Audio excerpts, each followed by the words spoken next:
So ngayong araw guys, dito tayo ngayon sa may San Jose City Bypass Road mga tol. Kasama natin yung pitikero ng Nueva Ecija. Ayan, nasa likod ko.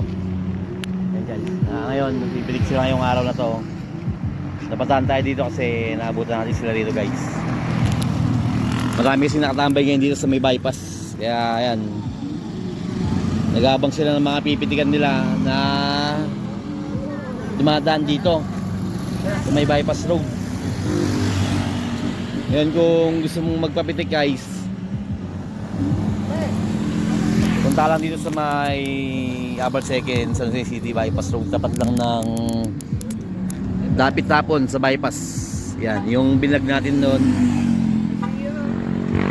Kaya kung makita yon si Adventure duman mga tol, ayun. Si Adven. Man, kung sinong hindi nakakilala sa kanya, isa ring vlogger ng San Jose City.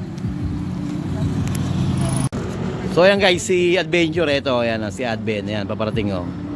Naka-single na motor, ayan. Isa rin siyang vlogger ng San Jose City, Nueva Ecija mga tol.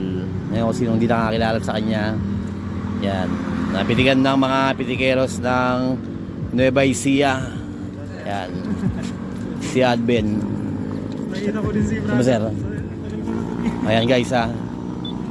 Dito tayo sa may San Jose City Bypass Road mga tol. Ayan, kaya malapit ka. Ayan, nakakon pa si Idol Piniktiroyo kay Adven. Ayan, upuan niya. Ayan, sombrero. Diba? Ito si Idol Adven. Ano ba sir?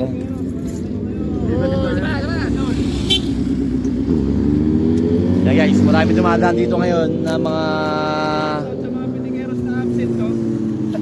ito, yung mga pitikeros. Ayan. So guys, tamang tambay lang kami rito ngayon. Ito yung mga MC nila. Yan, dito sa may San Jose City Bypass Road.